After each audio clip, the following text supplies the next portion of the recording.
భూమి దగ్గరికి ఉదయ్ వచ్చి ఈరోజు మన బ్యాచులర్ పార్టీ ఉంది వెళ్దాం అని అడుగుతూ ఉంటాడు. బ్యాచులర్ పార్టీయా? అటువంటివి నాకు ఇష్టం ఉండవు, నాకు అసహ్యం, నేను రాను అని భూమి తెగేసి చెప్తుంది. అప్పుడు ఉదయ్ అది మన ఇద్దరికీ సంబంధించిన బ్యాచులర్ పార్టీ, నువ్వు రావాల్సిందే అని అంటుంటాడు ఉదయ్. చెప్పాను కదా నాకు ఇష్టం లేనని, నేను రాను అని తెగేసి చెప్పేస్తుంది భూమి. దాంతో ఉదయ్ ఎలాగైనా భూమిని పార్టీకి రప్పించాలని వెళ్ళి శరత్ చంద్రాని కాకా పట్టడానికి శరత్ చంద్ర కాళ్ళపై పడిపోతాడు. పైకి లేవండి అల్లుడు గారు అని ఉదయ్ని శరత్ చంద్ర అంటుండగా, మీరు నాకు మాట ఇస్తేనే నేను పైకి లేస్తాను అంటూ ఉంటాడు ఉదయ్.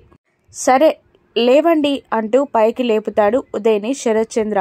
భూమిని బ్యాచులర్ పార్టీలో అందరికీ పరిచయం చేస్తానని మా ఫ్రెండ్స్ దగ్గర గొప్పగా చెప్పుకున్నాను, కానీ తనేమో బ్యాచులర్ పార్టీకి రానంటుంది. మీరే ఎలాగైనా భూమిని ఒప్పించాలి అని అంటూ ఉంటాడు ఉదయ్ శరత్ చంద్రాని. అప్పుడే భూమి ఇంట్లోకి వస్తూ ఉంటుంది. రామ్మ భూమి అని అంటూ దగ్గరగా తీసుకొని తలపై చెయ్యి వేసి ప్రేమగా నిమురుతూ ఇలా అంటుంటాడు.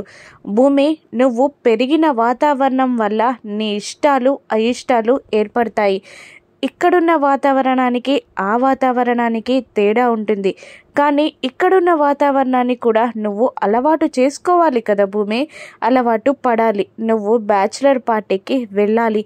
ఇష్టం లేని పని చేయడం కష్టమే, కానీ నువ్వు వెళ్ళి తీరాలమ్మా అని శరత్ చంద్ర అనగానే షాకింగ్గా చూస్తూ ఉంటుంది భూమి.